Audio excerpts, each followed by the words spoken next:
This is Superdan. Welcome to Dealing in the Desert.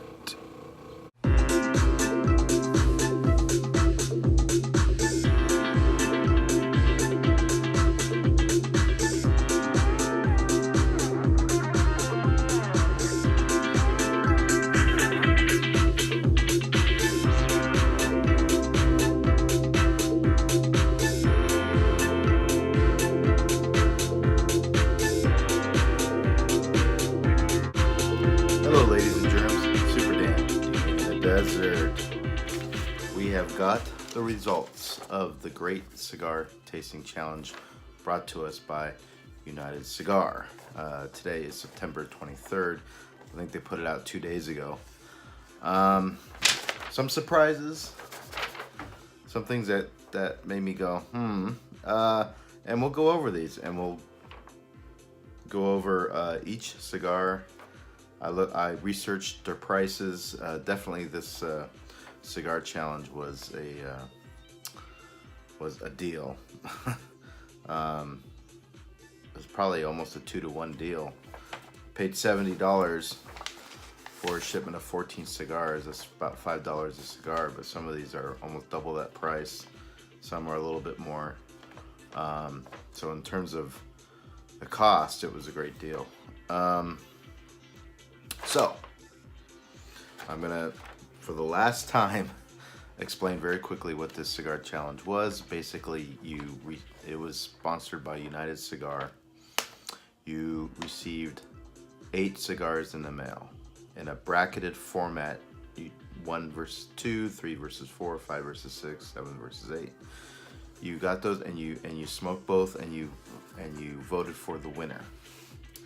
And then that would go down to 4 cigars.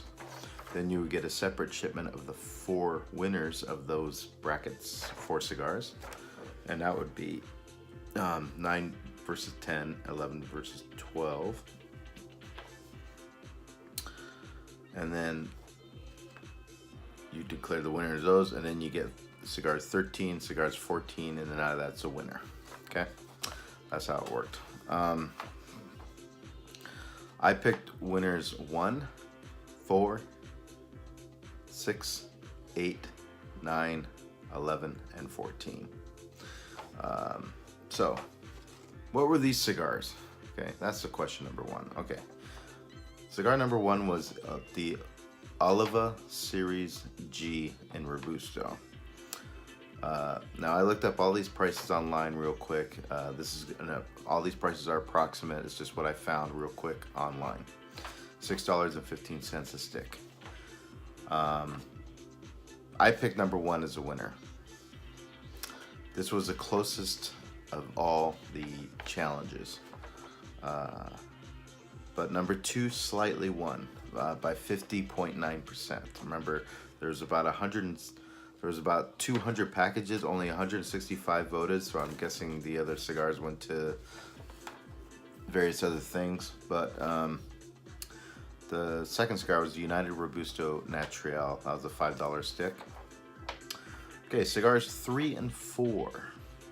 3 was a Flor del Rey Cut Natural, found it at $6.49 a stick. And number 4 was the La Gloria Cubano Series R number 4 Natural at $8.10 a stick. Number 3 won, and it won by a lot. And I remember this because I did not like number 3. So this made my eyebrow go up the most, because I remember number 3 being a nicotine pepper bomb for me, and it just made me sick. It made me dizzy. 69% this cigar was voted the biggest blowout. I was shocked. I picked number 4. At least I picked the more expensive cigar. Anyways, that was one of my biggest surprises.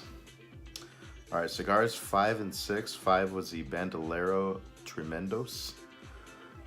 That's $11 a stick. It was the most expensive stick I think that I found.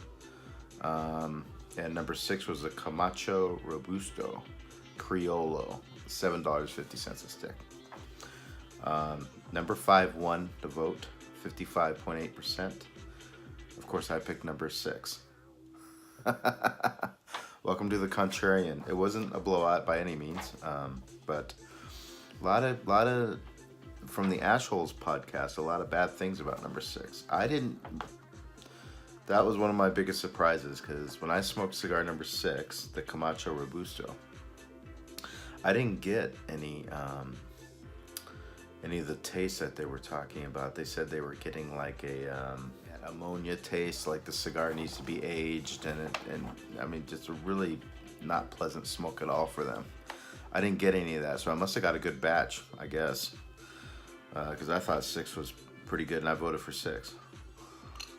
All right, 7 and 8. 7, I have the La Giana Robusto Natural, $6 a stick, and number 8, I couldn't figure it out. I was listening to the podcast, could not figure out what number 8 was. I think they said the La Tierra Fuentes Natural, but I am not sure.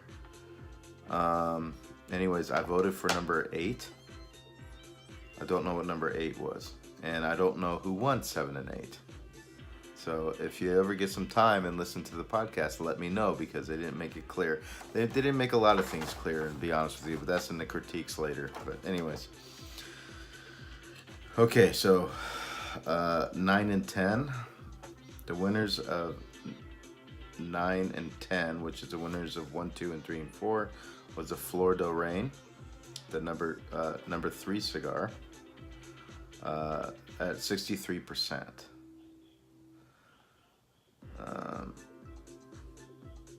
The winners of 11 and 12 is the Bandolero at 65%. And the winners of 13 and 14, ultimate winner, was the Bandolero Tremendos at 57%. That was the ultimate winner, which I picked, number 14. So it got a little fuzzy, but at least at the end, I picked the winner along with everybody else. So I guess I'm on board with at least that much. This was a lot of fun. I enjoyed it. I think they should shorten it in the future. Maybe a competition between 4 cigars or even 2 cigars would be a lot of fun. Charge a little bit extra for shipping. I'm in. Some of my critiques in the beginning, things were not very clear, and they opened themselves up to a lot of criticism about this being a setup for United Cigar, and once they cleared that air, I stopped talking about it, because it just didn't make any sense anymore. But I was thinking that they voted for these cigars. It wasn't made clear to me till later on in the broadcast that they actually do not vote for the cigars, and I was like, okay, well that's cool. I could dig that, but they really opened themselves up in the beginning there.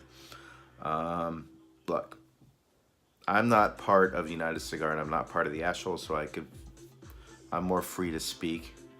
And I'll say, you put in 4, I'm not the smartest, I'm not the sharpest tool in the shed, all right? But if you put in 4 cigars that are United Cigars and 4 cigars that are various other cigars, the chances of United Cigar to come out on top on this is exponentially greater than the other 4 cigars, because look, you're competing United, not United, United, not United, United, not United, but in a bracketed format. It's not like United has a 50-50 chance of winning, is what I'm saying. United has a 50-50 chance of winning each bracket, but as the brackets go forward, the percentage increases. I'm not saying it was an unfair competition. I just think it was not the dice rolling that Oliver or in the Ashholes says it is. It's not. My thing is, bring in 2 cigars. All right, 1 United and 1 a very good premium similar cigar, and have them compete head to head, and that would be a true 50-50 challenge, But having said all that, we all picked kind of like the winner. So it's clear that Bandolero is a winner. My wife is listening to the Knights game today, Golden Knights. Anyways, so those are my ideas for the future. Once again, thank you very much for watching my videos on the Great Cigar Tasting Challenge. This will conclude it. Please, if you haven't already, subscribe, click the thumbs up, comment down below, support the channel with the email below via PayPal. It'll be much appreciated, and we are just gonna move forward. Cheers, guys. Smoke them if you got them. Be good to each other. I'll catch you on the next time.